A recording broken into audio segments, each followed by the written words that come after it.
Okay, friends, moving right along with our card projects. We've made 4 cards. We've made bases. We've made layers. Okay, we just cut out some shapes using Whisper White cardstock. Okay, I don't want to leave out any steps. I thought about just stamping and coming back, and I didn't want to do that to my class. I wanted to show you every step of the way. I'm using mint macaron. That's the stamp ink I'm using. And I'm just going to go ahead and stamp sentiments onto these starburst and then onto the hearts.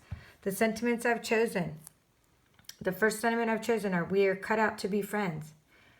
And then we're going to use the little scissors with that card, okay?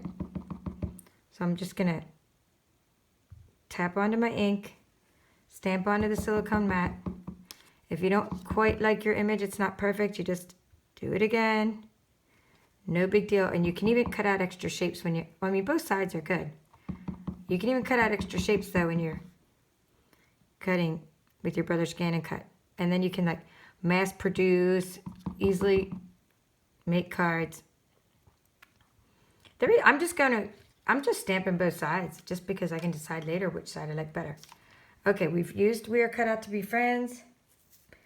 And I'm just going to use my stamp block again. I figured out that this word thanks fits on there really good on the heart. And so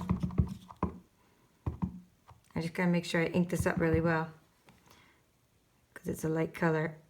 And I'm holding it there. This is not a rubber stamp. This one's acrylic. You have to hold it for a few seconds to let the ink absorb in there. That looks really good. Still, it doesn't matter that it looks really good. I like to stamp both sides. I just sort of do that as a habit. I don't know why. One side always looks a little better to me. Notice I'm holding for a few seconds when I'm stamping. Excellent. I'll just leave that there. Okay. Oh, and by the way, I always have to tell you where I get these from. This happens to be another Stampin' Up set called Jar of Love, and I'm using this word thanks because it fits perfectly on the heart.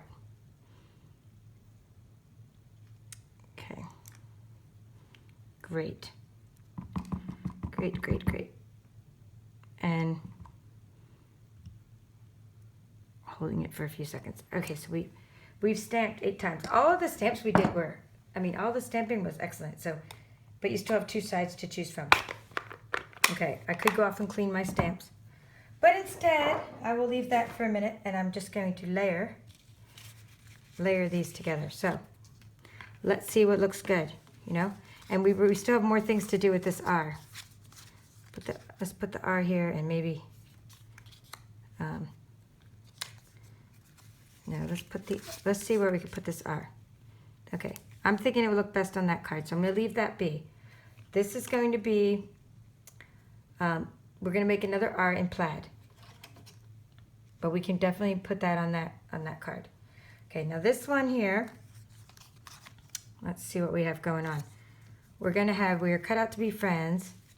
And even though I'm going to use the R with the plaid, we can still put the little scissors.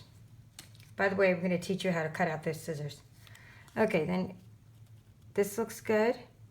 Layering up the hearts into a few layers. Now what doesn't look good, I think what doesn't look good is just putting the white right onto the plaid. Number 1, it's too much of a difference in size, and number 2, there's just not enough contrast. So that's why I think it looks good with all the layers. So I'm going to use rolling adhesive to get this layer to attach to this layer, and then I'm going to use foam adhesive for the next layer, because like I said, I don't like to use foam adhesive for too many layers on top of each other, because when I do, then it's too hard to mail. Let me get a lot on this heart because I don't want this heart to come off. And for this, I'm just using rolling adhesive. So we have the thanks, and we place that onto the heart, and then we have a couple dimensionals or foam adhesives, placing those onto the plaid. Okay, I'm liking this card. I'm liking the thanks. I'm thinking this card needs some more to it. And I'm thinking maybe a nice thing would be some because there's squiggles here. And I'm thinking let's take either the pink or the plaid or both, and let's do some borders. Okay, maybe there and there.